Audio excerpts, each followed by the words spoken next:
Bien, buenas noches nuevamente con todos. Como siempre es una alegría reunirnos para continuar con nuestra sesión del curso de especialización. El día de hoy vamos a desarrollar prácticamente diversas figuras contractuales, desde la obligación que tienen las partes para perfeccionar el contrato. Vamos a ver cuál es el procedimiento, requisitos, qué ocurre cuando durante la ejecución del contrato eh, se generan modificaciones, ¿no? Al contrato. En algunos casos también el contratista, debido a las deficiencias o debido a algunas consideraciones específicas, solicita pues también algunas prestaciones adicionales o por contingencia solicita que se le amplíe el plazo. Puede también solicitar alguna subcontratación, entre otras situaciones, hasta llegar a la liquidación, ¿no? Y por ahí vamos a ir matizando también con algunas disposiciones que se han modificado en materia de consultoría de obras y ejecución de obras. Ya esto lo vamos a ver durante las 2 semanas, ¿no? Prácticamente toda la fase de ejecución contractual también es un tema bastante complejo, ¿no? Y que no está del todo también regulado en la norma, ¿no? Entonces por ahí lo vamos a seguir complementando con algunas opiniones que ya emitió anteriormente el OS y a su vez donde resulta aplicable a través del Código Civil. Entonces vamos a dar inicio a esta tercera fase del proceso de contratación pública llamada la fase de ejecución contractual. Entonces, una vez que la buena pro ha quedado consentida y o administrativamente firme, pequeño paréntesis, ¿recuerdan cuándo quedaba consentida la buena pro, verdad? A ver, algún voluntario, ¿cuándo queda consentida la buena pro en una licitación o concurso público? ¿Se acuerdan la última clase? Ya se olvidaron, creo, ¿no? No se preocupe, vamos a repetir. Entonces, decíamos que la buena pro queda consentida cuando transcurrido un determinado plazo no es cuestionada, ¿no? Esos resultados no son cuestionados por ninguno de los demás participantes o postores. En el caso de licitaciones o concursos públicos, el plazo para que la buena pro quede consentida es de 8 días hábiles, contados a partir del día siguiente de la publicación del otorgamiento de la buena pro a través del SEAS. Y en el caso de licitaciones o concursos abreviados, el plazo se reduce a 5 días.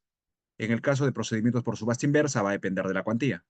Procedimientos menores a 485.000 soles, 5 días. Si supera ese monto, son 8 días, ¿no? Digamos que un procedimiento muy paralelo a lo que ocurre en las licitaciones clásicas como las abreviadas, ¿ya? Entonces, si nadie interpone recurso de apelación dentro de ese plazo, la buena pro queda consentida y según la norma debería iniciarse el procedimiento para suscripción de contrato. Y lo mismo pasa cuando la buena pro ha quedado administrativamente firme, ¿no? Cuando la buena pro queda administrativamente firme. En estos casos, lo que ha sucedido es que sí hay de por medio un recurso de apelación. Recuerden que ese recurso de apelación es conocido y resuelto por el Tribunal de Contrataciones Públicas cuando la cuantía del procedimiento de selección convocado supera las 50 UITs. Si la cuantía es menor a los 50 UITs, quien conoce ese recurso y quien resuelve es la entidad. ¿Sí? Entonces, no se olviden, ¿ah? Entonces, la buena pro queda administrativamente firme cuando hay de por medio un recurso de apelación y como consecuencia de ello se pronuncia la entidad o el tribunal. Entonces, a partir del día siguiente de que se cumplan estos dos supuestos, establece la norma que nace el derecho de ambas partes por perfeccionar el contrato. ¿Ok? Entonces, solo por 3 razones muy excepcionales, la entidad podría negarse a suscribir ese contrato. La primera de ellas es cuando hay un recorte presupuestal, pero vinculado al objeto de la convocatoria del procedimiento de selección. Entonces, vean ustedes, y seguramente lo habrán podido percibir, muchas veces, casi ya a altura de octubre, noviembre, el MEF hace una evaluación de ejecución de gasto y aquellas entidades que no han sido lo suficientemente eficientes, ¿no? Les comunica que va a haber un recorte a nivel de determinadas partidas o fuentes de financiamiento, ¿no? ¿Sí? Entonces, no es muy común, ¿no? Pero sí hay casos muy específicos donde se ha generado esta situación, ¿no? Entonces, como consecuencia de ello, si ha habido un recorte presupuestal, entonces la entidad no le queda otro camino más que negarse a perfeccionar ese contrato. Por otro lado, otro de los supuestos por los cuales podría negarse a firmar el contrato es cuando sale una norma, ¿no? Que establece, vamos a suponer, a nivel del MINSA, yo he visto que en algunas ocasiones el MINSA dice, a partir de tal fecha, eh, tales insumos químicos o tales medicamentos se adquirirán con tales características. Y resulta que el proceso que se había convocado para esos medicamentos ya tiene unas características distintas, ¿no? Entonces también ahí tienen una resolución ministerial, ¿no? El sector salud, u otra norma expresa a través de la cual, obviamente, pues ya no sería viable continuar con esa contratación porque tendrías que adquirirlo bajo otras características u otros parámetros que están estableciendo, ¿no? Y el tercer supuesto es cuando desaparece la necesidad, ¿no? ¿Sí? Entonces, hay casos también en los que, ya sea por una reprogramación de metas, ya sea por otras cuestiones, o sea, porque también la entidad pudo obtener esos bienes o servicios de otra manera, ¿no? Puede ser que otra entidad se lo haya trasladado, le haya donado al sector privado. Entonces, como consecuencia de eso, desaparece la necesidad, pues ya no tienes la obligación de contratar.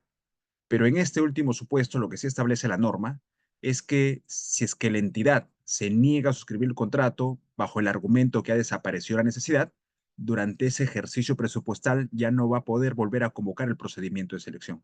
En los otros dos supuestos, por recorte presupuestal, sí podría darse, ¿no? Porque vamos a suponer que hubo un recorte y después, haciendo una priorización de recursos, cuentas nuevamente con el presupuesto y puede volver a convocar el procedimiento de selección. ¿Ok? Entonces, no se olviden, los que trabajan en el sector público, que la negativa de la entidad de suscribir el contrato basado en otras razones genera responsabilidad administrativa funcional. Y muchas veces lo hemos visto particularmente en provincia, ¿no? Entonces, resulta ganador de la Buena Pro una empresa que no les convence, me dicen ahí, ¿no? No les convence, bueno, entre comillas. Sí, no era el elegido, me dicen, ¿no? No debió ganar él, pero como el otro tampoco no cumplía, entonces, ¿qué hace la entidad como artimaña para, para no continuar pues la ejecución del contrato con este postor que no querían? Le dice, ¿sabes qué? No vamos a firmar el contrato porque desapareció la necesidad, pues, ¿no? Bueno, pues el postor por no meterse en más problemas, bueno, igual ya no hace más pleito, no firma el contrato, pero resulta que la semana siguiente la entidad vuelve a convocar el mismo procedimiento de selección. Entonces uno dice, oye, pero no que había desaparecido la necesidad. Entonces, por eso es que bajo ese alcance, la norma establece, ¿no? Entidad, si tú te niegas a firmar el contrato por esta causal, no vas a poderlo volver a convocar durante este ejercicio, ¿sí? ¿Y qué pasa si lo convoca? Bueno, pues tendrán que comunicar a la Dirección de Supervisión y Asistencia Técnica del OS para que el OS intervenga y suspenda el procedimiento de selección, ¿no? O podrían también, pues, cursar documento al órgano de control interno o otro organismo que se encargue de realizar auditoría dentro de esa entidad, ¿sí? ¿Qué pasa con los postores ganadores de la Buena Pro? Entonces, ellos también tienen la obligación de suscribir el contrato, ¿no? Pero vemos que en algunas ocasiones no lo hacen. Entonces, cuando esta negativa por parte del postor o los postores adjudicados para perfeccionar el contrato no se deba a una imposibilidad física o jurídica que sobrevenga el otorgamiento de la Buena Pro, entonces no va a ser aceptada, ¿no? Esta situación, y lo que tendría que hacer la entidad es comunicar al Tribunal de Contrataciones Públicas para que el tribunal inicie un procedimiento sancionador y pues el resultado va a ser una inhabilitación temporal en sus derechos para participar en procesos de selección y contratar con el Estado, ¿no? ¿Qué ejemplos podríamos dar como supuesto de imposibilidad físico-jurídica como excepción para que el postor se niegue a suscribir el contrato? Yo recuerdo en algún momento que, bueno, una persona natural X estaba yéndose justamente a la entidad a firmar el contrato en una moto lineal y sufrió un accidente, ¿no? Entonces, como consecuencia de ese accidente, se quedó internado en un hospital, ¿no? Y no pudo, pues, dentro del plazo establecido, no pudo firmar el contrato. Entonces, claro, obviamente perdió la buena pro, no firmó dentro del plazo, pero esto ya no fue materia de que el Tribunal de Contrataciones del Estado en ese entonces lo inhabilite, ¿no? Porque efectivamente se demostró que había una imposibilidad física, ¿no? Posterior a la buena pro y que no le era atribuible, pues, ¿sí? ¿Qué más?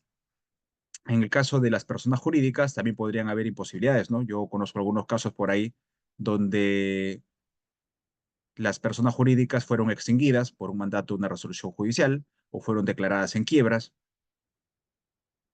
¿sí? O fueron, como fueron parte también de un sometimiento a una intervención por parte del INDECOPI, ¿no? Procedimiento de solución, liquidación. Entonces, claro, estos procedimientos a veces demoran y mientras, como uno no tiene una fecha cierta de cuándo van a concluir, lo más probable es que esas empresas sigan participando en los procesos y ganando contratos, ¿no?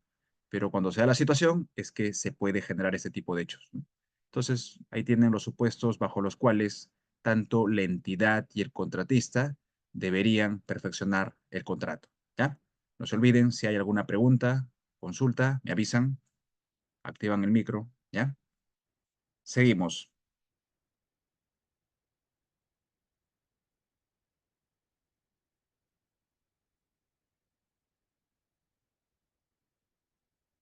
¿Cómo se perfecciona ese contrato, esa relación contractual entre la entidad y el contratista? En el caso de bienes y servicios, ¿ya? Vean ustedes que sin importar el monto, hoy en día se puede perfeccionar esa relación contractual a través de la emisión y recepción de una orden de compra o una orden de servicio. Con la norma anterior teníamos un tope económico, ¿no? Solo hasta 200.000 se podría perfeccionar esa relación contractual con una orden de compra y una orden de servicio. Pero con la nueva norma ya no. Lo único que te exige la norma hoy en día es que desde las bases se haya establecido esa condición, ¿no? ¿Sí? Y asimismo, que el plazo de ejecución contractual no supere el año, porque si supera el año, ahí necesariamente por un tema de compromiso también en el CIAP, ¿no? Entonces tenemos que perfeccionar ese contrato. Esto para el caso de bienes y servicios, ¿sí? Ah, y no se olviden, en el caso de órdenes de compra o órdenes de servicio, obligatoriamente se incluye la cláusula correspondiente al convenio arbitral. ¿Qué ocurre en el caso de obras y consultoría de obras?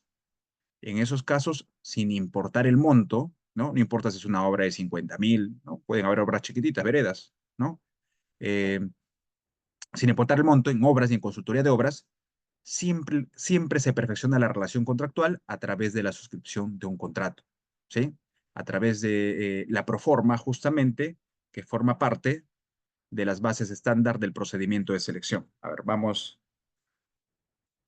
a verificar con ustedes una proforma de contrato.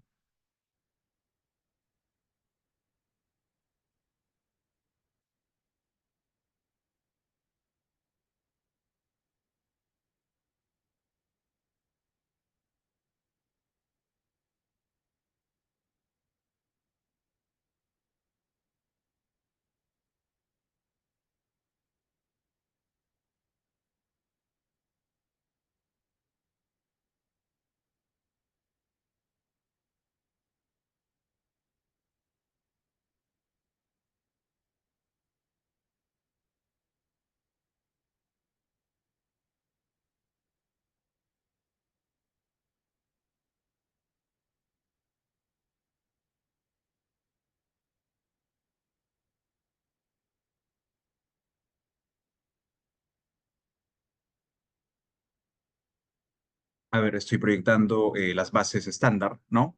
Porque de acuerdo a la norma, el contrato se perfecciona según la proforma del contrato que forma parte de los anexos en las bases.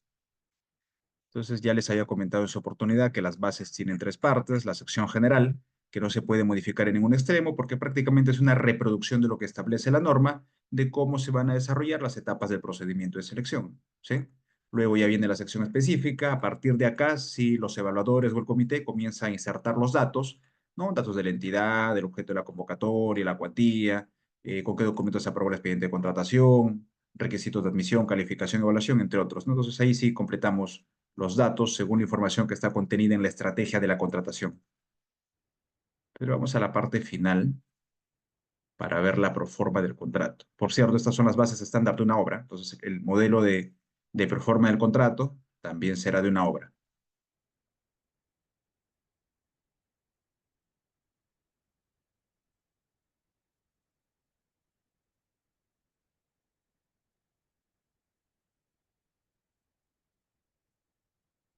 Listo, acá estamos, ahora sí. Capítulo sexta de la sección específica de las bases estándar denominada proforma del contrato. Entonces, en la parte introductoria de esta proforma del contrato, normalmente se incorporan la denominación de la contratación, ¿no? Ejecución de obra para la construcción de un puente, por ejemplo, ¿no? O de una edificación. Luego se consignan los datos de la entidad contratante, ¿no? Denominación o razón social, el número de RUC, domicilio, los datos del representante de la entidad, Por lo general, según la norma, quien debería suscribir los contratos es el AGA, ¿no? La Autoridad de Gestión Administrativa, sin perjuicio de ello que esta es una facultad delegable. Entonces, el AGA lo podría delegar de repente en la DEC o lo podría delegar en otra dependencia, ¿sí? Y se consignan los datos justamente de la persona a quien se ha designado, ¿no? Nombre completo, DNI, y luego ya van los datos del postor adjudicado, de manera independiente o de manera consorciada, ¿no? Se consigna su nombre, razón social, número de RUC, datos del representante legal, datos de la ficha de inscripción en la SUNAR. En el caso de consorcio se describe los datos de cada uno de los integrantes y en representación de ellos, el representante común. Luego, en la cláusula primera, consignamos algunos antecedentes. De manera, como cliché, en realidad en esta primera cláusula se ha establecido acá que se consigna la fecha en la que los evaluadores o el comité adjudica la buena pro y se consignan los datos acá también del postor adjudicado. En la cláusula segunda se consigna o se describe el objeto de la contratación. Cláusula tercera, algunos mecanismos de colaboración, ¿sí? Esto sí es nuevo, se incorporó en la normativa debido a que durante la ejecución del contrato, ustedes saben que siempre hay diversas contingencias, ¿no? Siempre hay demoras, siempre hay atrasos, siempre hay situaciones en realidad en las cuales tanto la entidad como el contratista demora mucho en llegar a un acuerdo, ¿no? O de solucionar algún alcance.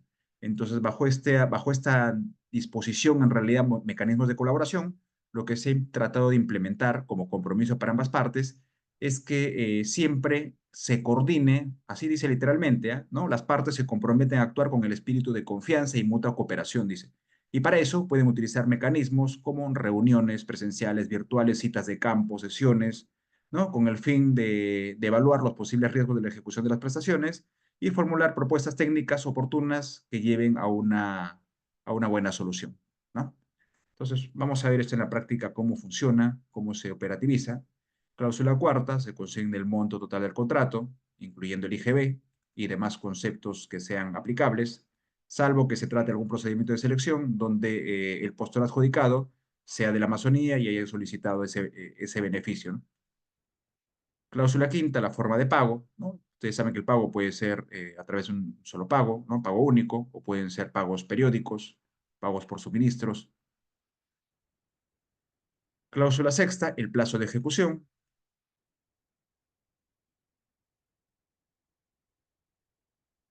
Por ejemplo, en este caso de obras nos dan la opción de poder disgregar los plazos, ¿no? Primero el plazo para la elaboración del expediente técnico, plazo del diseño, plazo para ejecución de la obra y la sumatoria de ambos plazos dan lugar al plazo total. En el caso de consultoría de obras, por ejemplo, el plazo, ¿cómo se podría desagregar? Un plazo para para la supervisión propiamente de la ejecución de la obra, hasta la recepción podría ser, otro plazo para la liquidación, y la sumatoria de ambos plazos es justamente lo que se consigna ahí como plazo total, ¿no? En el caso de bienes y servicios va a depender si es que es una sola entrega o son también entregas periódicas, ¿no? ¿Sí? Entonces hay que tener en cuenta ese alcance. No se olviden que los plazos durante la ejecución contractual como regla general, se establecen o se pactan en días calendarios, ¿sí? O sea, incluye el cómputo del plazo incluye sábado, domingo y feriado, salvo en algunos casos donde la entidad, o perdón, donde el reglamento de contrataciones del Estado haya establecido que los plazos son en días hábiles. Por ejemplo, para efectos de trámites de ampliaciones de plazo, el cómputo de plazos que tiene la entidad y el contratista son en días hábiles, ¿no? Pese a que estamos en la ejecución contractual. Entonces, hay que tener en cuenta también esos parámetros.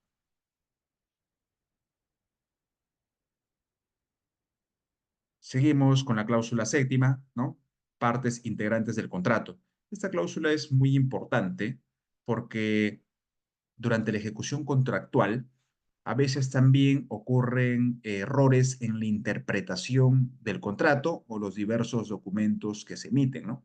Entonces, para esto la norma nos dice que este contrato está conformado por el documento que lo contiene, las bases integradas, la oferta ganadora, así como otros documentos derivados del procedimiento de selección, incluyendo aquellas modificaciones o adendas que hayan sido aprobadas por la entidad. No sé si alguno de ustedes ha vivido un caso en el cual el postor, por ejemplo, en las bases establecía plazo de entrega 30 días. El postor presenta su oferta, ¿no? Plazo de entrega 20 días, o sea, bajó 10 días. Y en el contrato le ponen 25 días.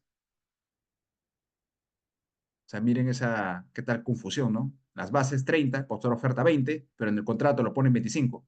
Y al final el postor, como no revisó, firmó pues así el contrato. ¿Cuál es el plazo en el que se deberían entregar esos equipos? ¿30, 20 o 25?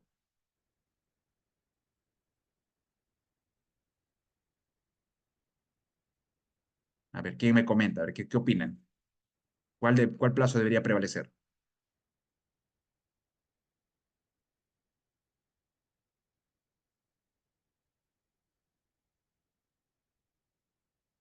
A ver, en el chat Yanisa me dice 20, Nelly 25, Pablo 25. ¿Quién da más? ¿Quién da menos? ¿Mm? Es un caso en realidad, ¿no? Sí.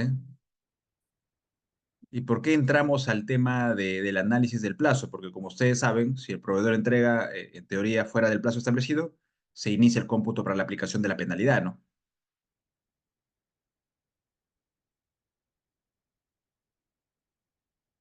Entonces, por casos como estos, ¿no? A veces incluso las partes tienen que ir a un arbitraje, tienen que asumir costos, dilatar tiempos para dar la conformidad, pago, no mueves la ejecución del gasto, ¿no? Eso genera también responsabilidad.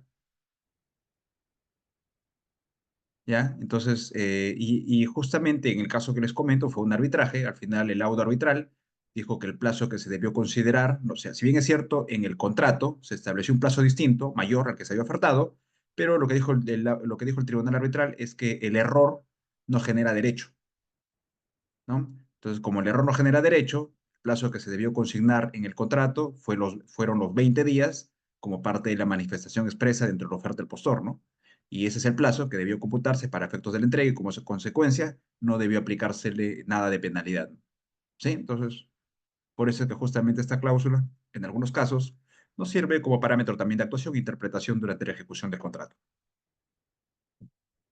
Luego, en la cláusula octava, se consignan prácticamente el tipo de garantías que se pueden presentar. Ustedes saben que se pueden presentar tres tipos de garantías: por fiel cumplimiento del contrato, 10%; garantía por prestaciones accesorias, 10%; y garantía por adelantos, dependiendo, ¿no?, del objeto de la contratación. Si es en el caso de bienes y servicios, los adelantos pueden ser hasta el 30%; consultorías también hasta un 30% de adelanto directo; en el caso de obras, 10% de adelanto directo; 20% para materiales, insumos, equipos y mobiliario, y se incorpora una nueva figura, por cierto, en el caso de, de obras, ¿no? Se puede otorgar también adelantos por avance de obra, ¿sí? Entonces tenemos ahí tres tipos de adelanto en obras, ¿ah? Adelanto directo, 10%; adelanto para materiales, insumos, equipamientos y mobiliario, 20%; y por avance de obra, otro 10%. O sea, en total en los contratos de obra ya se podría entregar hasta un 40% de adelanto. Requisito para que te den el adelanto de avance de obra: que el avance según el cálculo real, ¿no?, y el proyectado supere el 60%. ¿Sí? Entonces, habrá que verificar que se cumple esa condición. Luego, en la cláusula novena, de la proforma del contrato, también te precisan, ¿no?, cómo y bajo qué parámetros se debe ejecutar la garantía. La más convencional es cuando el contratista no renueva la garantía dentro del plazo, ¿no? Sí, entonces en esos casos, la entidad como contingencia, con un mecanismo de previsión, ejecuta la garantía, ¿sí? Ojo, pero el ejecutar no significa que la entidad se va a quedar con la garantía. Lo ejecuta, como les digo, de manera previsoria, ¿sí? Pero lo va a ejecutar, por ejemplo, si es que se resuelve el contrato por causa imputable del contratista. Ahí sí ejecuta y ya no devuelve nada. Pero si el contratista ejecuta la prestación, no hay penalidades, no hay mayor inconveniente, ¿no? Se da la conformidad o se liquida o queda consentida la liquidación en el caso de obras y se devuelve la garantía. Cláusula décima, ¿no? Acá se regula también quién es el que va a emitir la conformidad, por lo general es el área usuaria.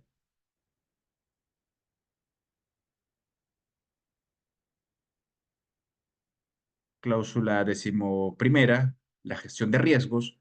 Ustedes saben que en la normativa también se ha previsto que, particularmente en el caso de obras, ¿no?, cuando se trate de obras de gran envergadura, complejas, otra similar, entonces se establezca justamente el análisis de esta gestión de riesgo, ¿no? ¿Sí?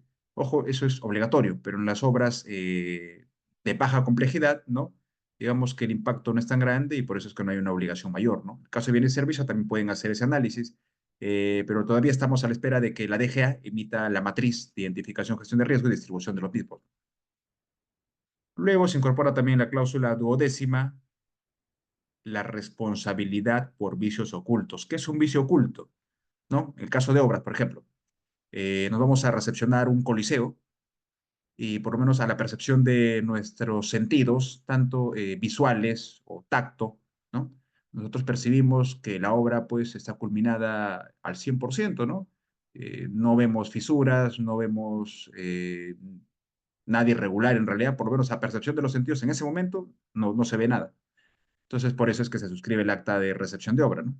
Sin embargo, transcurren 3, 5 meses y advertimos que el piso comenzó a levantarse, ¿no? La mayólica, ¿no?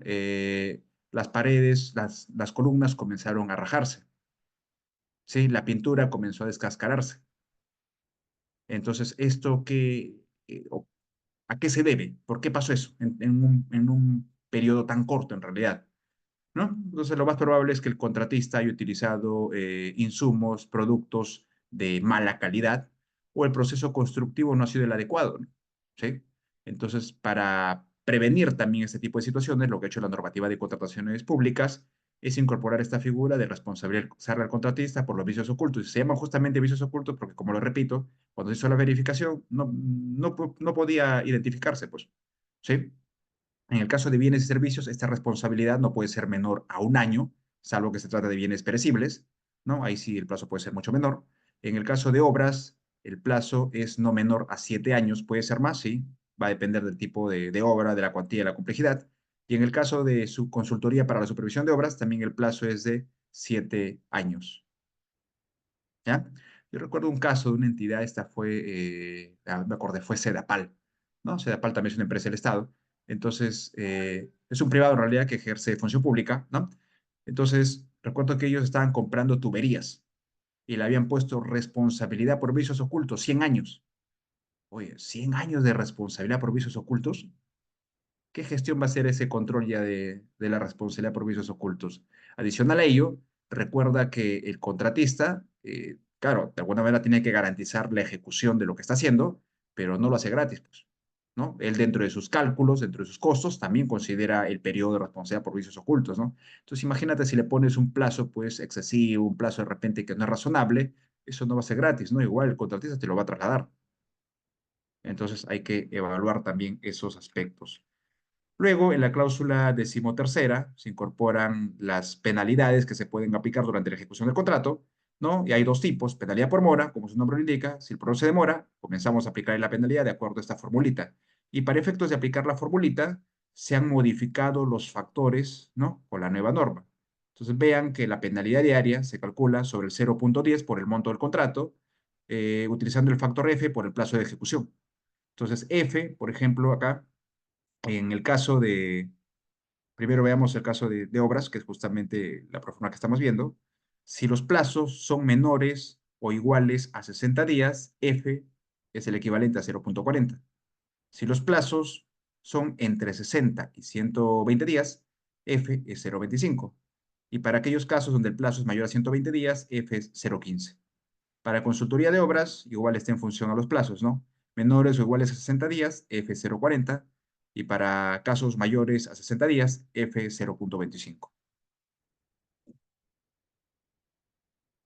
Entonces, eso es penalidad por mora. Ahora, también se pueden implementar o se pueden aplicar durante la ejecución del contrato otro tipo de penalidades. Y para eso, la norma y las bases estándar nos exigen que consignemos 3 datos. La primera de ellas es el supuesto que va a ser materia de penalidad. Por ejemplo, ¿qué sucede si el personal del contratista viene a obra sin EPPs? Ahí está el supuesto, ¿no? Venir sin EPPs. Otro supuesto: personal del contratista no cumple las normas de seguridad y salud en el trabajo. Ahí está otro supuesto. Uno más: personal del contratista viene en estado bajo estupefacientes o borracho, pues, como le llaman algunos. Entonces también ahí tienes otro supuesto. ¿Sí? Luego, la forma del cálculo es la amonestación económica que se le va a aplicar como consecuencia de este hecho, de este supuesto, ¿no? Por ejemplo, puede ser 10% de la UIT, ¿no? 20% de la UIT, 1% de la UIT, claro, esa penalidad o esa fórmula de cálculo también tiene que ser razonable a la cuantía, al tipo de infracción o al tipo de supuesto que se está regulando, ¿ya? No necesariamente todo tiene que ser en función al UIT. Pueden consignar 100 soles, 200 soles. Bueno, como les repito, esa razonabilidad lo tienen que valorar ustedes según el supuesto que estén penalizando.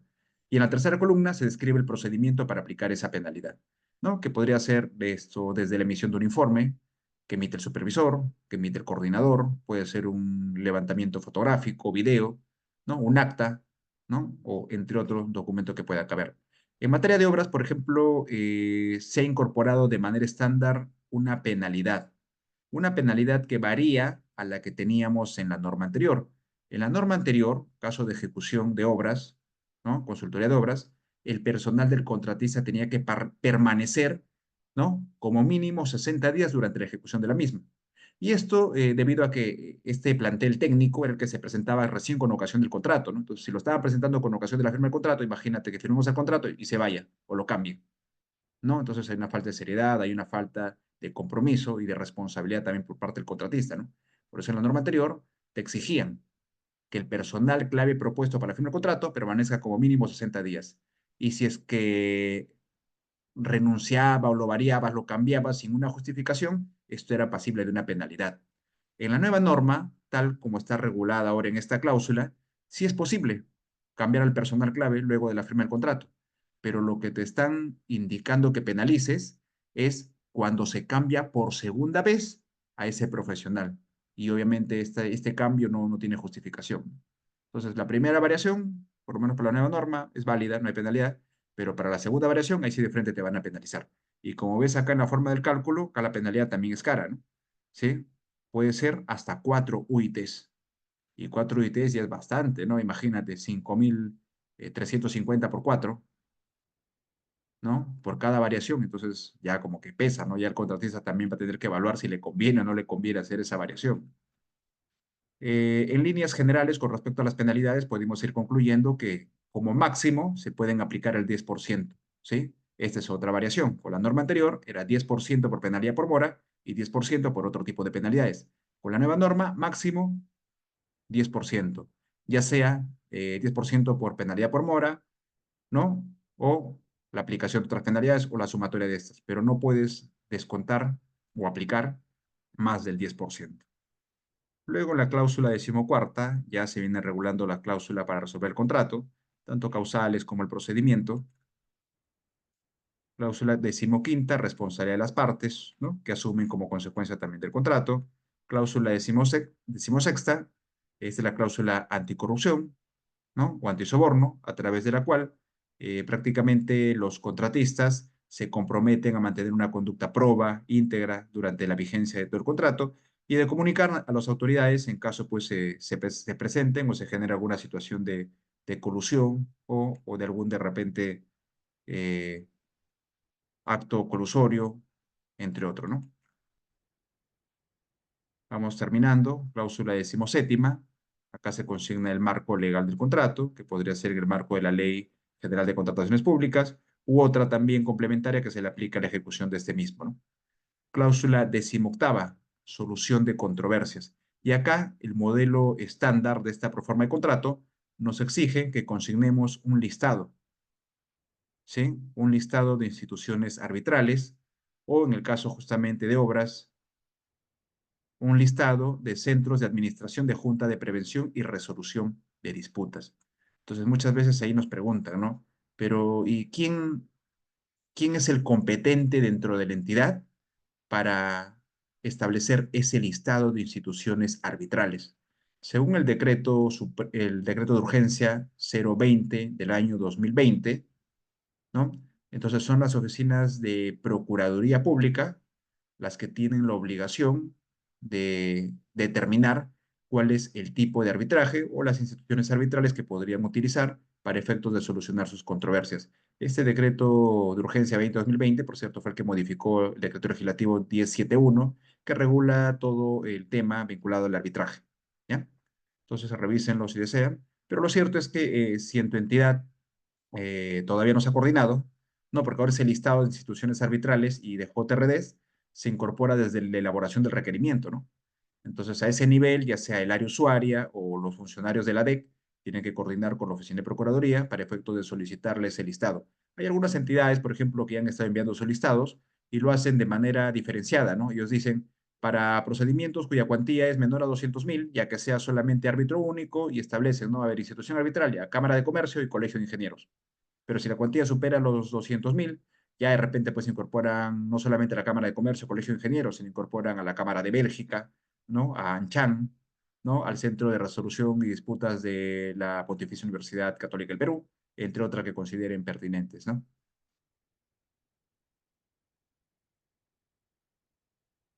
A un dato más, hasta el 31 de diciembre, todas las instituciones arbitrales o jotas o centros de administración de la Junta de Resolución de Disputas pueden ser designadas libremente, incorporadas dentro de este convenio o cláusula de resolución de controversias, ¿no? Digamos que el OES está en la marcha blanca, así se ha denominado. Pero a partir del 1 de enero del próximo año, todas las instituciones arbitrales, así como los centros de administración de Junta de Resolución de Disputas, tienen que estar inscritas en el REGAJU, que justamente lo administra el OES, ¿no? Y para eso tienen que cumplir ciertos requisitos. Entonces, tengan en cuenta eso también, porque de acá a diciembre ya falta poco, y a partir de enero, las instituciones que incorporen tienen que estar inscritas en el regajo, si no, no lo vas a poder incorporar en este listado. Ahí está justo el modelo de convenio arbitral que se ha incorporado, cláusula 20, la facultad de que se puede elevar escritura pública este contrato si alguna de las partes lo considera, cláusula 21, notificaciones durante la ejecución del contrato. Entonces, vean que acá si hay una precisión, dice que las partes declaran el siguiente domicilio para efectos de notificación notarial conforme a la 13ª disposición complementaria transitoria del reglamento. Claro, lo que establece esta tercera disposición complementaria transitoria del reglamento es que todas las notificaciones derivadas durante la ejecución del contrato, ya sea por parte del ente o del contratista, se van a realizar a través del Pladicop, dice. Pero sabemos que el Pladicop todavía está en etapa de implementación. Entonces, mientras tanto, lo que se ha establecido es que las notificaciones se van a realizar por ahora de manera temporal por conducto notarial, ¿sí? Pero una vez que esto perdido el Pladicop, ya cerramos trámites o gestiones notariales y todo se va a tener que notificar a través de la Pladicop. Bueno, ahí van los datos de la entidad, los datos del contratista para efectos de notificación, correos electrónicos también para efectos de notificación, la fecha y tiene que firmar digitalmente la entidad y el contratista, ¿sí? Entonces, ahí está. Esa es la proforma del contrato. ¿Qué les pareció? ¿Tienen alguna pregunta, alguna duda con respecto a la proforma del contrato?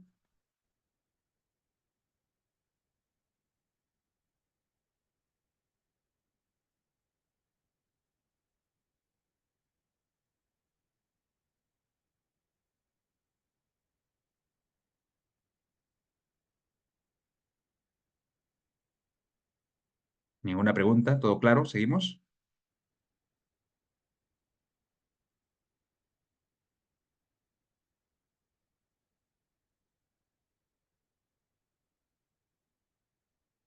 Entonces regresamos a los PPTs.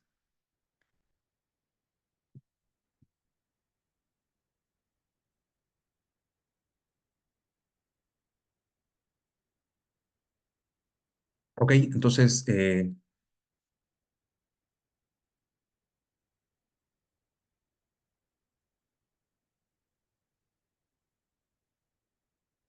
esta es otra figura que se ha incorporado dentro de la normativa de contrataciones del Estado, las retenciones de multa. ¿Pero qué tipo de multa? Las multas que impone el Tribunal de Contrataciones Públicas, ¿ya? El tribunal, cuando determina que hay responsabilidad vía procedimiento administrativo sancionador, entonces puede aplicar para algunas causales una inhabilitación temporal, ¿no? O sea, un determinado periodo donde no van a poder participar con el Estado, o la otra opción es el pago de una multa, ¿no? ¿No? Es una multa, o es una sanción económico, pecuniaria, si lo quieren ver así.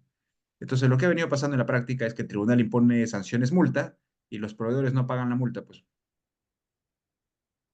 ¿sí?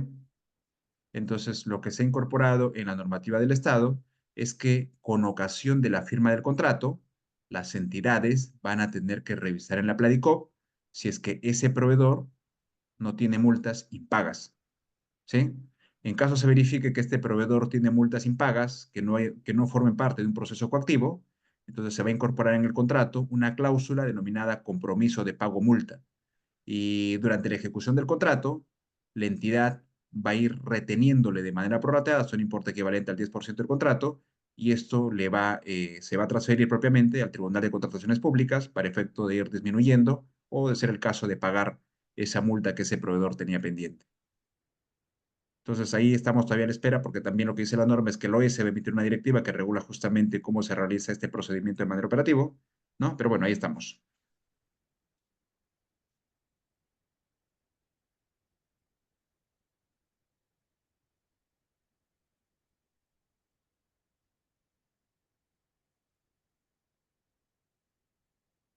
Veamos cómo se realiza el procedimiento para el perfeccionamiento del contrato, ¿ya? Entonces ahí les hemos puesto una línea de tiempo. En la columna izquierda estamos en el día cero, ¿sí? El día cero es justamente cuando la buena pro queda consentida o queda administrativamente firme, ¿no? Ya lo comentamos hace un momento. Entonces, el plazo que tiene este postor ganador de la buena pro es de 8 días hábiles, tal como lo establecía la normativa anterior. Sin embargo, cuando se trate de una contratación donde no se presenten garantías de fiel cumplimiento, el plazo se reduce a 5. Entonces, ahí está la modificación normativa, ¿no? Un escenario convencional con garantías, 8 días hábiles, ¿sí? No importa si esa garantía sea a través de la constitución de una carta fianza, un contrato de seguro, ¿no? O una retención. Pero lo cierto es que si se va a presentar o se va a necesitar una garantía, el plazo es de 8 días. Sin embargo, hay casos, ¿no? Por ejemplo, si el monto del contrato es menor a las 50 UITs, la norma dice que no hay obligación de presentar garantías. Entonces, en esos casos, el plazo se reduce a 5 días, ¿sí? Luego de que el postor adjudicado ha presentado los documentos, la entidad tiene un plazo máximo de 3 días para revisar esos documentos. Si todo está conforme, se firma el contrato, y si no está conforme, notifica las observaciones para que éstas sean subsanadas. ¿Quién se encarga de revisar todos estos requisitos? Los compradores públicos, ¿no? Bajo la responsabilidad de la ADEC, ¿no? De la dependencia encargada de las contrataciones. Y también precisa la norma que si la ADEC necesita en esta etapa algún apoyo, ya sea del área usuaria o otra dependencia que tenga también esta especialidad, la verificación de documentos, lo puede solicitar bajo responsabilidad. Vamos a ver más adelante que en el caso de obras, sí hay ciertos requisitos que se presentan para el primer contrato, y pues ahí normalmente la DEC no tiene esa experticia como lo podría tener el área usuaria, en cuyo caso se les corre traslado para que ellos hagan la verificación. Entonces, a continuación, veamos el flujograma para presentar los documentos para la firma del contrato, pero considerando esta etapa de subsanación de observaciones. Entonces comenzamos en la columna izquierda, ¿no? Decíamos ahí plazo cero, que se inicia cuando la entidad registra el consentimiento de la buena pro o está quedado administrativamente firme. Entonces, a partir del día siguiente, ese postor adjudicado tiene los 8 días hábiles para presentar la documentación. Eso es lo que decíamos también en la línea de tiempo anterior, ¿no? ¿Sí? Luego que se presentan los documentos, la entidad tiene 3 días para revisarlos, ¿no? Si está conforme, decíamos, se firma el contrato, pero en esta línea de tiempo que estamos haciendo acá, en esta gráfica, sí hay observaciones. Entonces, dentro de los 3 días, la entidad comunica las observaciones y le otorga al postor adjudicado un plazo de 4 días hábiles para que subsane. Una vez que subsane el proveedor, la entidad nuevamente tiene 3 días para revisar y para suscribir el contrato. No obstante, y acá viene la novedad, ¿no? Es que si el contratista manifiesta que está tramitando su garantía de fiel cumplimiento, ¿no? Y solicita un plazo adicional, la norma prevé que le podamos ampliar en realidad, ¿no? El plazo para que subsane hasta por el tope máximo de 4 días hábiles, ¿sí? Esta regulación no estaba en la normativa anterior, y somos conscientes que por esta formalidad muchas veces los postores no llegaban a firmar contratos, ¿no? Por más que uno quería ayudarles, no podíamos, porque después los auditores, el órgano de control, nos iban a levantar en peso y nos iban a decir por qué ustedes le dieron una ampliación de plazo, ¿no? Para que subsanen los documentos, en la medida que no estaba regulado. Y nos decían, pues no, esto es colusión, así que para evitar inconvenientes ya nadie se la jugaba, ¿no? Si no subsanaba dentro del plazo, caballero, pérdida de la buena pro. Entonces la norma ahora es un poco más flexible, y en ese sentido nos ha dicho que si el postor solicita la ampliación de plazo y comunica que está en trámite su garantía de cumplimiento, le podemos dar hasta 4 días más, 4 días hábiles más.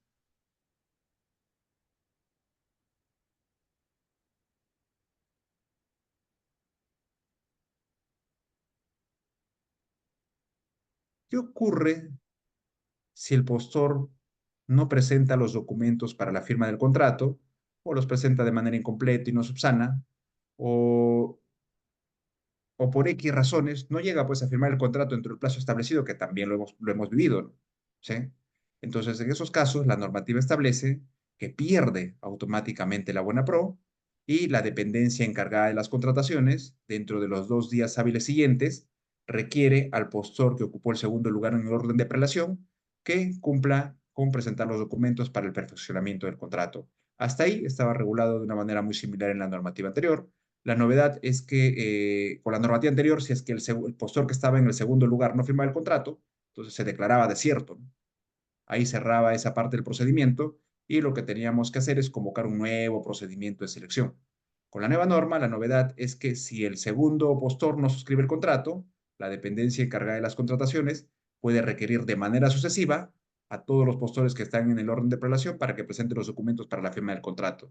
Bueno, por ahí dentro del análisis, algunos no están del todo de acuerdo porque me dicen, ¿qué ocurre si el que está, por ejemplo, en tercer lugar tiene un monto muy elevado, o el que está en el cuarto, quinto lugar tiene un monto que es el doble, por ejemplo, de lo que habíamos establecido como cuantía, ¿no? Entonces, sí, pues ahí tendrían que evaluar también ustedes si es que les resulta viable este procedimiento, ¿no?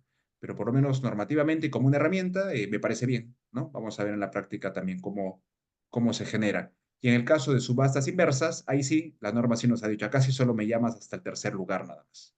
Pero en los demás casos, ¿no? Viene servicio de consultoría de obras, no hay ese límite o esa restricción.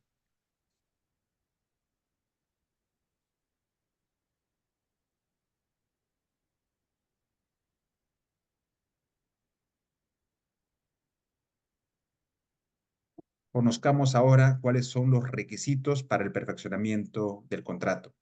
Como punto de partida, tenemos a las garantías, tenemos al contrato de consorcio, el código de cuenta interbancaria, documento que acredita la representación de la persona que suscribe el contrato, tenemos eh,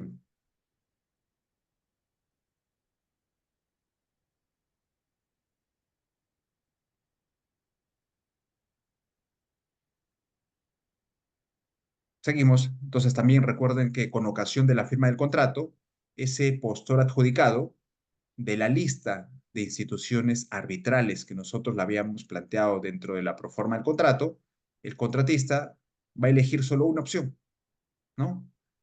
Y eso es lo que nos va a presentar, ¿no? La propuesta de institución arbitral elegida por el postor de corresponder, ¿sí? Luego, también en el caso de obras particularmente, ¿no? Cuando la cuantía de la obra es de 5 a 10 millones, es potestad de la entidad que las controversias se resuelvan a través de un centro de administración de junta de prevención de resolución de disputas, ¿no? Pero si la cuantía de la obra es mayor de 10 millones, ahí sí es obligatorio. En el caso de bienes, solo es obligatorio cuando el monto supera los 100 millones. Y en el caso de servicios, no hay la posibilidad de que se incorpore una junta de resolución de disputas. Adicionalmente a ello, en el caso de obras y de consultoría de obras, los requisitos de calificación que sirven para acreditar capacidad técnica, es decir, equipamiento estratégico, y capacidad profesional, o sea, formación académica y experiencia del personal clave, entonces también van a ser revisados o van a ser presentados y revisados con ocasión del perfeccionamiento del contrato. Vamos a hablar un poquito más sobre cada uno de estos requisitos y comenzamos con las garantías. ¿Cuál será la finalidad de la garantía? ¿Por qué creen ustedes que le requerimos a los postores adjudicados que presenten una garantía? ¿Cuál será el objetivo? ¿Cuál será el fin? ¿Alguna idea? A ver, pueden abrir sus micrófonos, el chat. ¿Por qué razones creen que la normativa de contrataciones del Estado se sigue pidiendo garantías?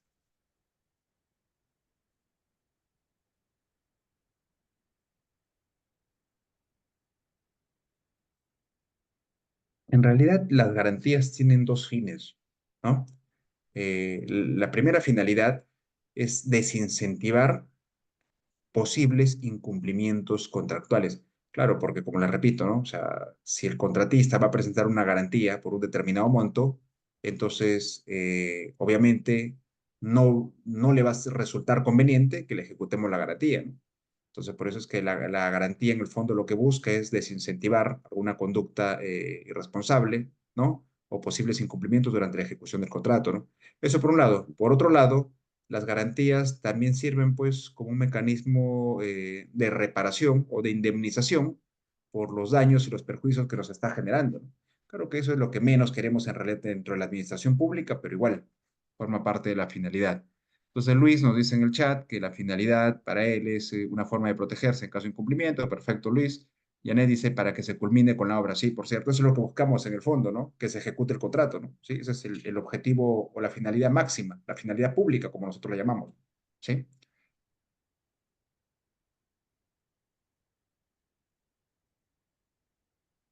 Entonces, veamos que a nivel de la normativa de contrataciones del Estado, estas garantías lo que buscan es cubrir el pago de adelantos, ¿no? Durante la ejecución del contrato. El contratista puede pedir adelantos, entonces, como consecuencia de ello, tiene que presentar una garantía. Puede cubrir la garantía de fiel cumplimiento del contrato, así como el fiel cumplimiento de prestaciones accesorias.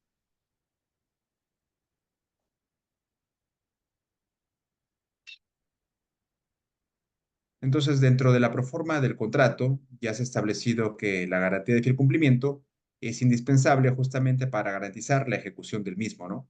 Esta garantía equivale, tal como lo establecía la norma anterior, hasta el 10% del monto del contrato. ¿Y qué mecanismos se pueden presentar para garantizar justamente este fiel cumplimiento? Veamos algunas novedades. Como punto de partida, es que se ha incorporado la figura del fideicomiso. ¿Sí? Y este fideicomiso se puede presentar tanto para garantías por adelanto de pago como para garantía de fiel cumplimiento del contrato. ¿Ya? El fideicomiso, por cierto, es un contrato privado, ¿no? Es un contrato en algunos casos bancario, que está conformado, ¿no? O lo suscriben prácticamente tres partes. Por un lado, se encuentra el fideicomisario, ¿no?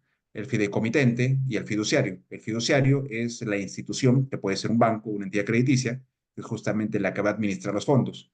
El fideicomitente es el contratista y el fideicomisario es la entidad, o sea, es el beneficiario. ¿Cuál es el fin del fideicomiso? La experiencia nos ha demostrado muchas veces que nosotros le damos, vamos a suponer, el 30% de adelanto al contratista y el contratista no sabe qué hacer con tanto dinero. O lo que también ha ocurrido es que utiliza ese dinero para otros fines, para otras actividades. Se compra camionetas, se compra maquinaria pesada o ruletea también, como lo llamamos en la práctica, ¿no? Entonces está ejecutando otros proyectos y este adelanto directo lo lleva para ejecutar el otro proyecto y a nosotros nos deja colgado, ¿no? Entonces lo que busca el fideicomiso es que haya una administración de esos fondos que le estamos otorgando como adelanto de pago o como garantía de fiel cumplimiento, de tal manera de que el fiduciario solamente va a hacer los desembolsos que estén vinculados directamente a la ejecución del contrato y de acuerdo al cronograma de ejecución también, en este caso, de la obra. Luego, otro de los mecanismos que establece la norma, y ya estaba regulada en la norma anterior, es la carta fianza financiera. Esta carta fianza puede presentarse para cubrir adelantos de pago, para fiel cumplimiento del contrato y también para fiel cumplimiento por prestaciones accesorias. Luego tenemos el contrato de seguro, que es el equivalente a una póliza de seguro, que nos sirve también para coberturar adelantos de pago, fiel cumplimiento del contrato y fiel cumplimiento de prestaciones accesorias. Y por último, otro de los mecanismos también que se puede presentar como garantía es la retención o las retenciones de pago, ¿sí? Pero esta aplica solamente para fiel cumplimiento del contrato y para prestaciones accesorias, no aplica para adelantos.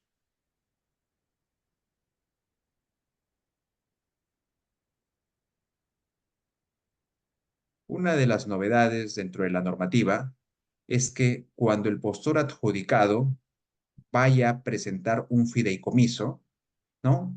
Entonces, no es necesario que constituya el fideicomiso porque sabemos que eso toma un procedimiento, toma un plazo. Entonces, no es necesario que comunique o que constituya el fideicomiso con ocasión de la firma del contrato. Para eso, como requisito para el perfeccionamiento del contrato, únicamente presenta una declaración jurada comprometiéndose a presentar esa garantía en un plazo máximo de 10 días hábiles contados a partir del día siguiente del perfeccionamiento del contrato. ¿Ya? ¿Qué ocurre si dentro de esos 20 días, después de haberse firmado el contrato, el contratista no constituye un fideicomiso? Eh, bueno, la norma le está dando un salvavidas, ¿no? Le dice que puede solicitar una ampliación de 10 días hábiles más. Si pese a ese plazo adicional no constituye el fideicomiso, entonces la entidad no le va a realizar ningún pago, ¿no? Ninguna valorización y tendría que analizarse justamente la posibilidad de resolverse ese contrato, ¿sí?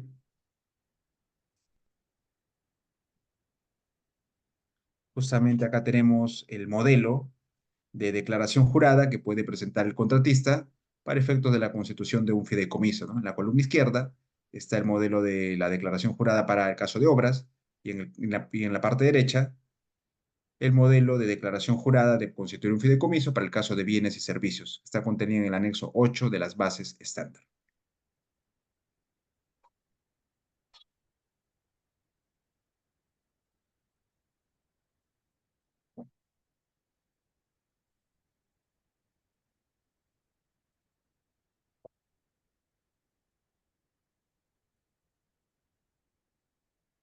Entonces veamos qué pasa o qué se ha modificado con respecto a la retención como garantía de fiel cumplimiento y acá sí hay novedades, ¿no? ¿Sí?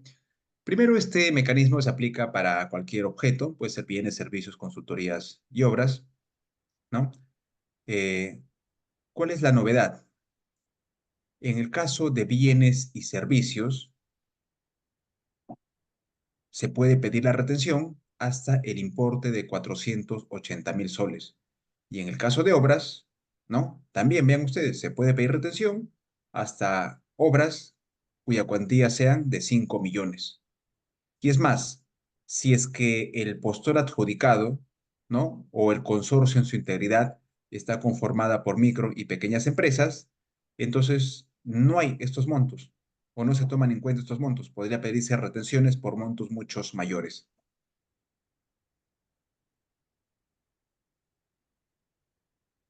Igual la retención es por el 10% del monto del contrato y se realiza durante la primera mitad del número total de pagos a realizarse de manera prorrateada. Vamos a suponer que este es un contrato que se va a ejecutar en 6 meses. Entonces, la primera mitad es el tercer mes, 10%. Entonces, durante esos 3 primeros meses se va a tener que retener de manera prorrateada ese 10%. ¿Ya? Pero esta figura es válida, ¿no? Porque con la norma anterior también éramos conscientes que muchos contratos no se firmaban debido a que los postores no lograban tramitar, no lograban obtener una carta fianza, ¿sí? Y con la norma anterior, las retenciones prácticamente eran mínimas, ¿no? ¿Sí? Solamente hasta el importe en el caso de obras era hasta 900.000. Entonces acá digamos que nos han abierto más esa posibilidad, ¿no? Y hasta 5 millones se pueden realizar esas retenciones. Ahora, también tenemos excepciones o casos donde ni siquiera existe la obligación, pues, de presentar una garantía de fiel cumplimiento, ¿no? Pero esto, ojo, solamente para bienes y servicios. En el caso de obras y consultoría de obras, siempre se presenta la garantía de fiel cumplimiento, ¿no? Que repito, puede ser por fideicomiso, por carta fianza, contrato de seguro o a través de retención. Pero en el caso de bienes y servicios, sí es posible, ¿no? De que no se presente alguna garantía teniendo en cuenta el monto de la contratación. Y el monto que ha establecido la norma es menor o igual a 50 UITs. ¿Ya? Si el monto es menor entonces o igual a 50 UITs, no hay la obligación de presentar la garantía. Si supera ese monto, ya ustedes pueden determinar si es justamente fideicomiso, es carta fianza, contrato de seguro o retención.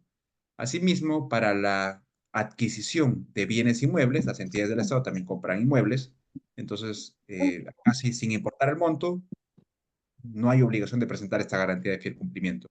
En los contratos de arrendamiento de bienes inmuebles, que también son muy frecuentes, tampoco existe la obligación. Y por último, en el caso de las contrataciones complementarias que derivan de contratos no culminados, entonces también no hay obligación de presentar la garantía de fiel cumplimiento, siempre que el importe, como ya les venía comentando, no supere las 50 UITs. ¿Ok? Vamos hasta acá. ¿Alguna pregunta? ¿Alguna duda? ¿Cómo vamos?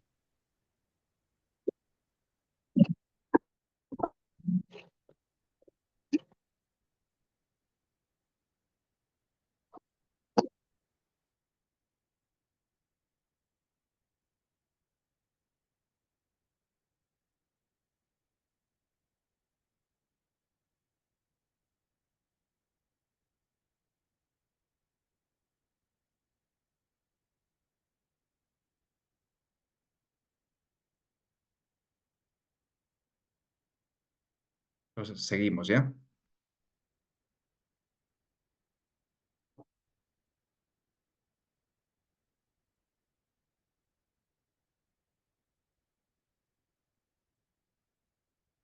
En el caso de la garantía de fiel cumplimiento por prestaciones accesorias, acá lo que tenemos que identificar dentro de las bases del procedimiento de selección, ¿no? Es cuáles son las garantías o perdón, cuál es la prestación o prestaciones principales y cuáles son las prestaciones accesorias.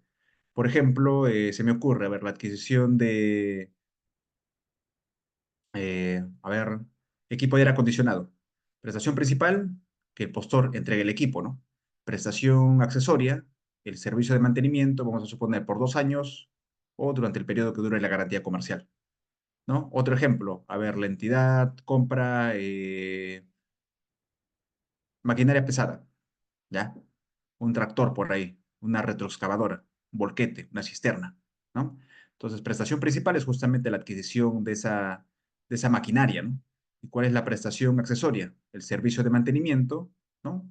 A través de un proveedor autorizado por la marca, y también durante el periodo de la garantía, ¿no? Entonces, vamos a suponer, si la maquinaria pesada te costó $500,000 soles, la garantía de fiel cumplimiento será el 10% de ese $500,000 soles, ¿no? ¿Sí? O sea, 50.000. En el caso de la prestación accesoria, que sería el mantenimiento, vamos a suponer que te cuesta 100.000 soles por todo el año que dura la garantía comercial. Entonces, el 10% sería 10.000. Y ahí tendríamos que evaluar, ¿no? ¿Sí? Si el monto, en el caso de garantía de fiel cumplimiento, como bien conversábamos, y prestaciones accesorias, si es menor a 50 UITs, no se constituye pues garantías, ¿no? Pero si es mayor, entonces ese postor, adicionalmente a la garantía de fiel cumplimiento que ya te presentó, va a tener que adjuntar otra garantía por las prestaciones accesorias. Y eso también tiene una lógica, ¿no? Algunos me decían, pero entonces, ¿por qué no le pedimos de una vez una sola carta fianza por el 20%? Lo que pasa es que ¿hasta cuándo se conserva una garantía? En el caso de bienes y servicios, el postor tiene que renovar el plazo o la vigencia de esa garantía hasta que se dé la recepción de la conformidad. En el caso de obras, por ejemplo, hasta el consentimiento de la liquidación, ¿no? Pero puntualmente al ejemplo que íbamos, ¿no? Vamos a suponer que el contratista entrega la maquinaria pesada en 60 días, pero el mantenimiento va a ser en un año. Si él presenta una sola carta fianza, tendría que mantener esa carta fianza durante todo el año que todavía le queda. Y obviamente los costos de mantenimiento, de renovación de una garantía por monto elevado también te genera pues más costos, ¿no? De administración, más gasto. Entonces, por eso es que a nivel de la norma se ha regulado la presentación de esta garantía de manera diferenciada, ¿no? Por cada una de las prestaciones. 10% fiel cumplimiento, 10% por prestaciones accesorias. Igual, ¿cómo se materializan? ¿No? A través de una carta de fianza bancaria, a través de retención o a través de un contrato de seguro. Acá si no hay fideicomiso. Entonces, es posible que durante la ejecución del contrato, ¿no? Se puedan ir renovando estas garantías hasta que se otorgue la conformidad total de las prestaciones.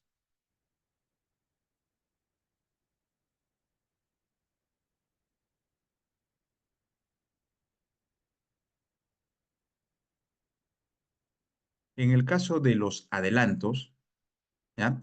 Las garantías por adelantos, no se olviden que estas deben tener una vigencia mínima de 3 meses, renovables por periodo igual, ¿no? Hasta la amortización de todos los pagos que se hayan realizado, salvo que el plazo de ejecución pues, sea menor a 3 meses, ¿no? En ese caso, el periodo de la garantía o la vigencia de la garantía será por el periodo de ejecución. Hay un plazo, ¿no? Según lo establezcan dentro de las bases, para efectos de solicitar la garantía, y también se tiene que consignar un plazo para que la entidad realice el desembolso de esos adelantos. En el caso de bienes y servicios, no se olviden que los adelantos que se pueden otorgar son adelantos directos y equivalen hasta un 30% del monto del contrato.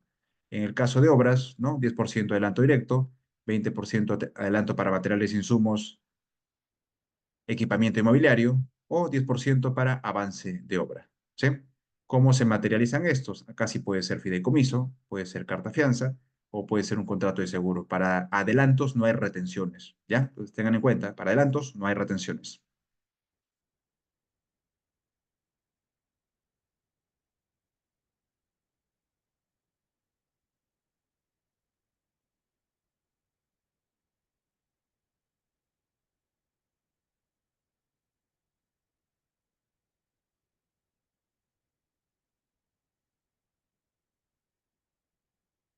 Entonces tenemos también como otro requisito para el perfeccionamiento del contrato la presentación del contrato de consorcio, pero esto únicamente cuando el postor ganador de la Bonapro sea un consorcio, ¿no? ¿Qué es un consorcio? Es un contrato asociativo en el que participan dos o más partes, ¿no? Ya sean personas naturales y jurídicas, con el fin de complementar, ya sea su experiencia, sus financiamientos, equipamiento, personal, know-how u otros, ¿no? Entonces participan justamente para sumar esfuerzos y poder ejecutar ese contrato con el Estado, ¿no? El contrato de consorcio de por sí ya es un contrato de naturaleza privada, donde el único requisito, la única formalidad que establece la norma es que venga con firmas legalizadas y asimismo que se respete cada uno de los elementos que están contenidos en la proforma del contrato. ¿Cuáles son esos elementos que como mínimo se incorporaron en la promesa de consorcio? Número uno, la identificación de cada uno de los integrantes de consorcio, o sea, su nombre, razón social de cada uno, ¿no? Luego, los datos del representante común. Y ese representante común puede ser el representante de cualquiera de los consorciados o puede ser incluso un tercero, que por cierto no debe tener impedimento o inhabilitación para contratar con el Estado. Eso es también lo que se está verificando, ¿ya? Luego se consigna un domicilio común del consorcio, se precisan las obligaciones a las cuales se comprometen. En el caso de obras y consultoría de obras, obligatoriamente dentro de las obligaciones tienen que comprometerse a ejecutar la obra o a elaborar el expediente técnico o a supervisar la obra, ¿sí? Si no incluyen eso, lamentablemente las ofertas, o por lo menos esa promesa, no puede ser validada ni es materia de subsanación. Y por último, se precisa ahí el porcentaje de participación. Puede ser 50-50, 70-30, 60-40, ¿no? Pero al final la sumatoria de los porcentajes tienen que ser el equivalente al 100% de la misma. Entonces, con ocasión de la firma del contrato, estos elementos mínimos que están en la promesa de consorcio no se pueden modificar. ¿Qué es lo único que se puede modificar de la promesa de consorcio cuando suscriben el contrato de consorcio? Dos cosas. Pueden cambiar al representante común o pueden cambiar el domicilio en común. Pero después no pueden cambiar los integrantes de consorcio. Si se consorció A y B, para la firma del contrato también tiene que estar A y B. No puede estar A y C o C y D, ¿no? O no puede por ahí desistirse alguno y dice, no, ¿sabes qué? Ya no quiero firmar el contrato, ¿no? Y solo lo firmamos con uno, no. Tienen que mantenerse las partes, ¿ya? Se mantienen las partes, se mantienen las obligaciones, el porcentaje. Eso es bastante relevante.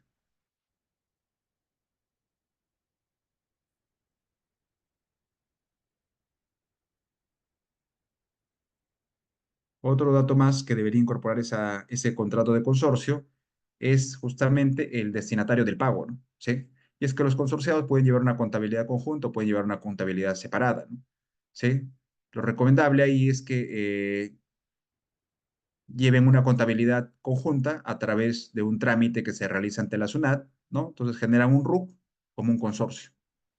¿Sí? Y ese RUC es el RUC y ese nombre de consorcio es el que se consigna en el contrato de consorcio para efectos que durante la ejecución del contrato, los pagos y valorizaciones, todas las transferencias sean a ese número de RUC, ¿no? Para efectos tributarios, la SUNAT solamente los va a supervisar, les va a exigir el cumplimiento de obligaciones durante el periodo que dure la ejecución de ese proyecto o la ejecución de esa contratación. ¿Sí? Porque una vez que culmina, ¿no? Obviamente ustedes tienen que sanear, tienen que pagar todos sus tributos y ya después la SUNAT no les va a pedir ninguna información adicional, ¿no? Ni siquiera los va a perseguir de manera independiente. Entonces, hasta cierto punto, eso es una ventaja.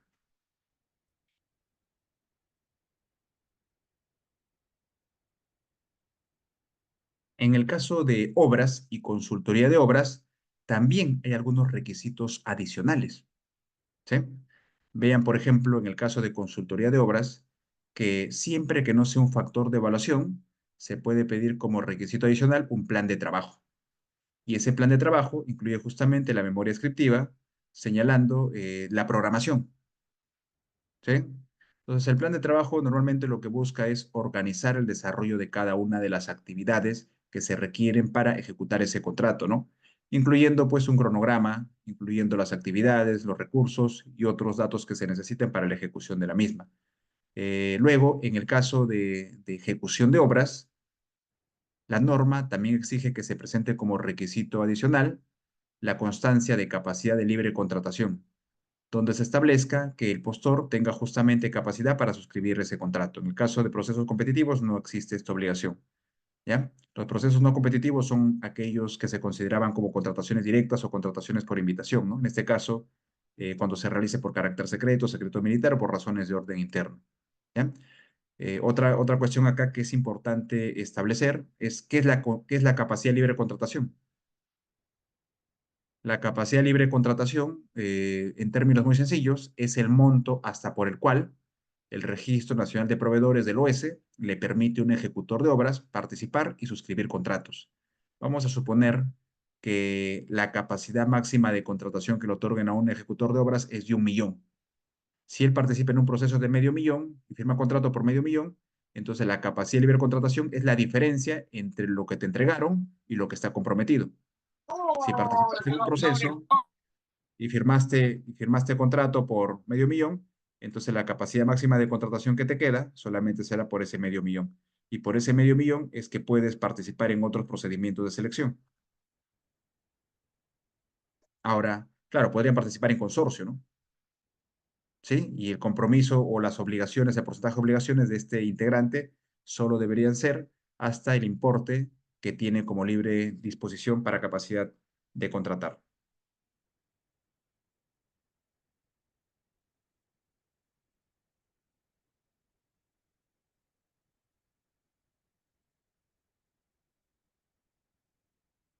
Y vamos terminando ya con estos PPTs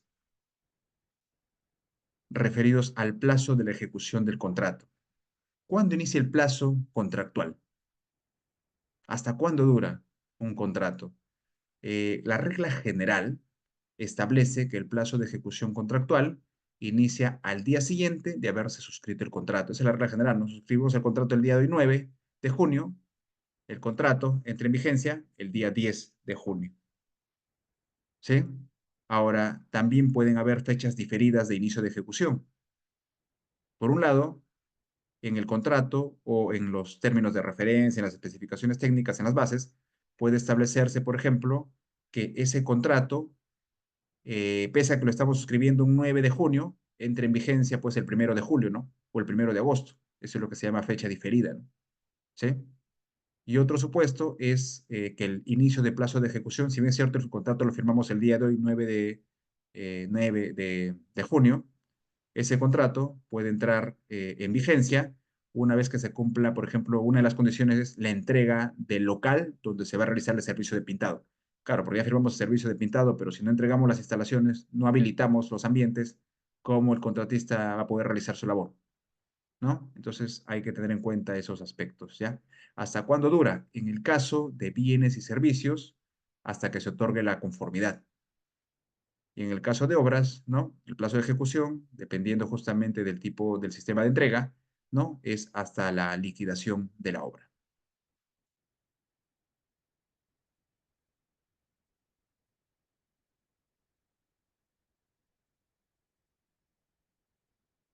Acá está justamente este detalle, ¿no? Contrato, vigencia del contrato. Desde el día siguiente, el perfeccionamiento del contrato. En el caso de bienes y servicios, ¿no? Tiene que realizarse la conformidad y el pago correspondiente. En el caso de obras, hasta el consentimiento de la liquidación final. Y obviamente que se dé el pago, ¿no?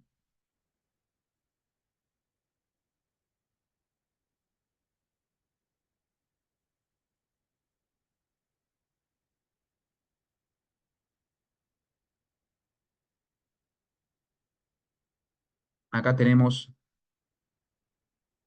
algunos plazos de ejecución contractual también para el caso de obras. Entonces, el caso de obras es muy particular, pues, ¿no? Entonces, tienen que cumplirse ciertas condiciones para que inicie el plazo de ejecución. Y dentro de los requisitos principales que estableció la norma, por ejemplo, es que se haya hecho la entrega del expediente técnico o la documentación técnica que se haya modificado como consecuencia del procedimiento de selección. Claro, como ustedes han visto, ¿no? A lo largo de estas clases que hemos tenido, cuando se convoca un procedimiento de ejecución de obra, se publica el expediente técnico dividido por componentes, ¿no? Pero puede suceder que como consecuencia de consultas y observaciones se hayan modificado esos componentes o ese expediente técnico. Entonces, solo en esos casos constituye un requisito para el inicio del plazo de ejecución de obra que la entidad realice la entrega de ese expediente o documento técnico actualizado. Otro requisito, que la entidad le comunique al contratista a qué persona natural o jurídica se ha designado para la supervisión de la obra. Otro requisito, que la entidad haya realizado la entrega del adelanto directo. Otro requisito, que se haya suscrito el contrato tripartito para la conformación de una junta de prevención y resolución de disputas. Esto, como les repito, va a depender del monto del contrato, ¿no? En caso de obras mayores a 5 millones hasta 10, es facultativo la incorporación de una JPRD. Mayor a 10 millones, ahí sí es obligatorio. Y asimismo, en el caso de obras bajo el sistema de entrega solo construcción, va a ser una condición o va a ser un requisito también para que inicie el plazo de ejecución de obra, que la entidad haya hecho entrega del terreno de manera total o de manera parcial, según se haya dispuesto también en la estrategia de la contratación y en el expediente de contratación.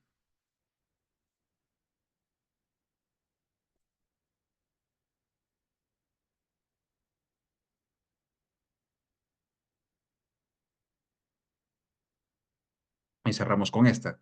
En el caso de consultoría de obras, también es posible, ¿no?, que se cumplan ciertas condiciones para que inicie el plazo de ejecución de la consultoría.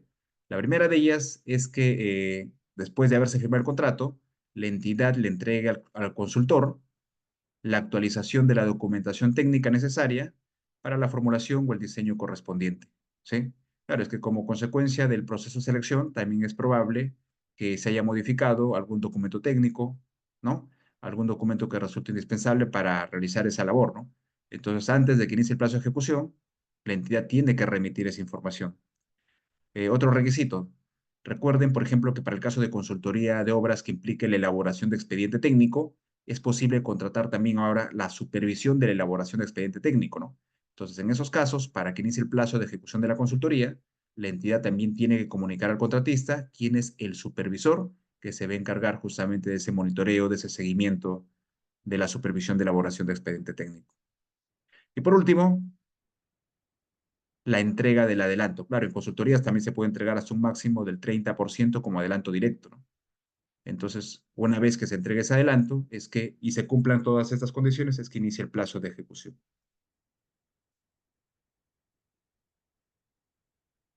¿Ok? Entonces, con esas presentaciones, básicamente cerramos nuestra clase del día de hoy. Y como siempre, yo me quedo unos cuantos minutos para efectos de absolver sus consultas, ¿no?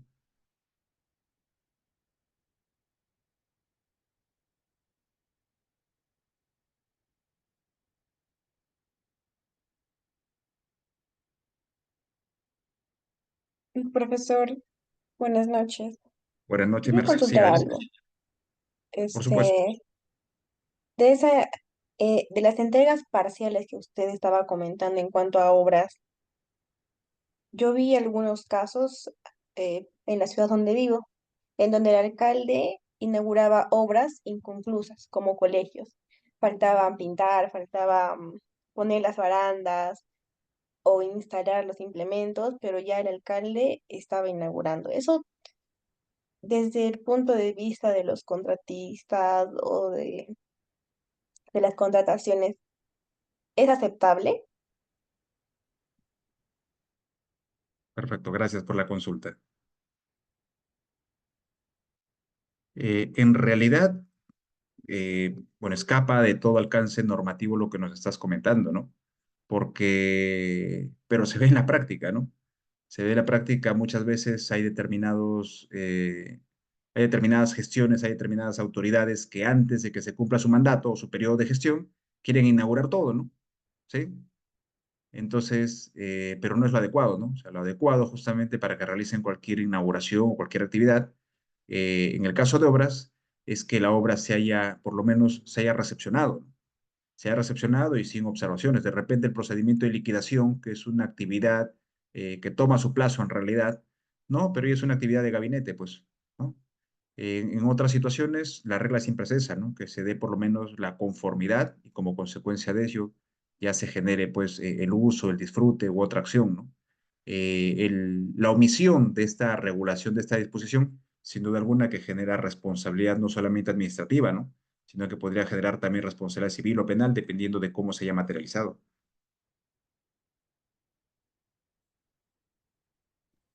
Ok, profesor, muchas gracias. Gracias también a Profesor, ti. buenas noches.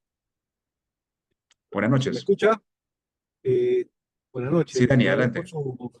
su exposición muy buena. Una consulta con Gracias, respecto gracias, Dani. Sí. ya al tema ya de la obra, ¿no? En cuanto a esta nueva ley que corresponde a vicios ocultos que pos a la entrega de la obra se pueden presentar, ¿no? Esa nueva ley, cómo lo faculta y desde qué punto de vista hay experiencias, ¿no? Que los proveedores a veces no quieren reconocer, ¿no? Los vicios ocultos y dar una solución, ¿no? En cuanto al arreglo o lo que se pueda presentar, ¿no? Esa nueva ley es más drástica en base a este punto que he podido precisar. Ya, gracias por la pregunta, Dani. En realidad, esta nueva norma no ha hecho mayor precisión o mayor desarrollo de la cláusula de vicios ocultos, que somos conscientes en la práctica nos genera muchos dolores de cabeza, ¿no? Y esto en el sentido de que eh, no hay un procedimiento totalmente definido tampoco en la norma, no hay plazos específicos.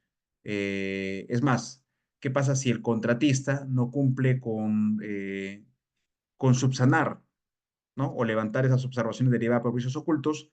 Lo único que le queda de la entidad en realidad es demandar en un proceso, bueno, primero agotamos el tema de la vía arbitraje, ¿no? Y si no, tenemos que ir en algunos casos al proceso judicial, pero no hay muy buenas experiencias en realidad, ¿no? Eso por un lado. Por otro lado, también hay que distinguir, hemos visto casos en los cuales vamos a suponer que se recibe una obra, pero por cuestiones de lluvias tan fuerte, entonces hay menoscabo o hay perjuicio a la infraestructura de la entidad y el contratista lo que manifiesta es que él no, o sea, no hay ahí responsabilidad por vicios ocultos, sino que lo que se ha generado es una avería o un perjuicio, pero derivada de algún fenómeno natural, ¿no? Entonces, sí hay todavía hay muchas brechas ahí que cerrar, hay muchas contingencias que se siguen generando, pero respondiendo a tu pregunta, la nueva norma, por lo menos en ese extremo, no nos ha eh, aclarado o nos ha dado herramientas para manejar mejor este tipo de situación.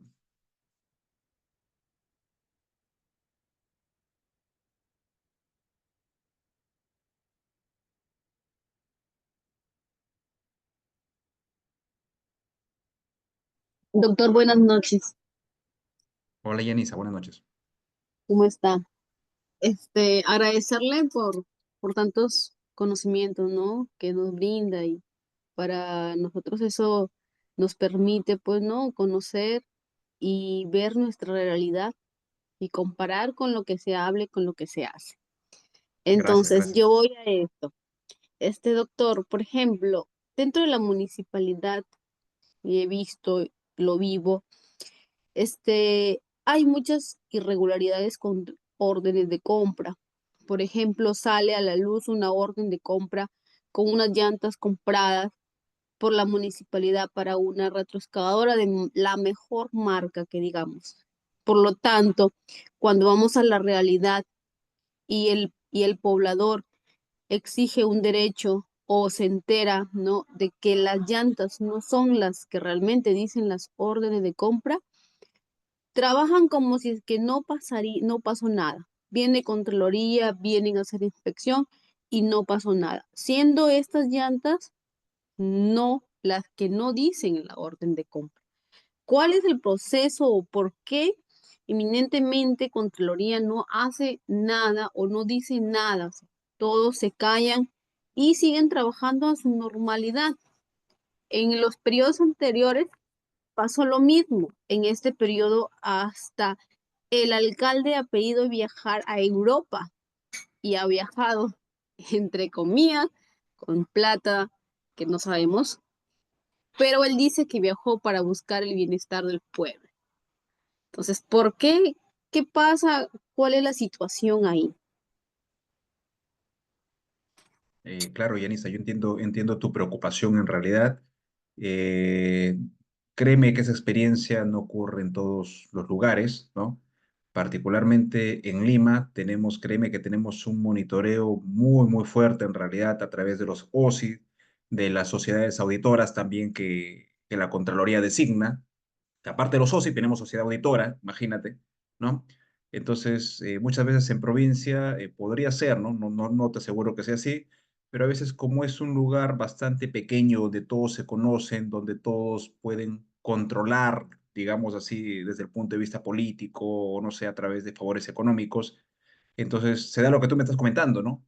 Donde pese a que la irregularidad es tan evidente, nadie hace nada, nadie dice nada, ¿no? Ni Ministerio Público a veces, en realidad, hemos visto así, cada cosa en realidad.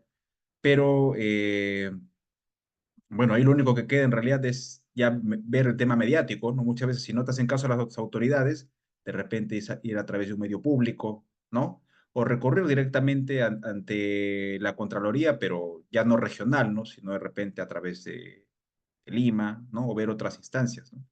Pero lo cierto es que esos actos de corrupción, bueno, pasan en todo lugar. Hay algunos que incluso ya lo están normalizando, pero no es lo correcto, ¿no? Porque en el fondo perjudican los escasos recursos de la entidad y perjudican, pues, en realidad a todo el sistema, ¿no? Ujú. Muchas gracias, doctor. Gracias también a ti.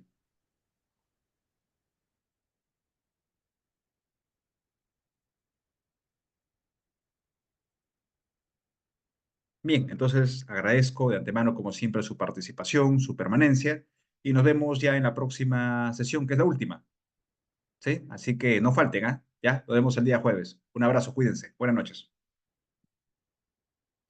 Buenas noches. Buenas Gracias noches, también. gracias, profesor. Buenas noches.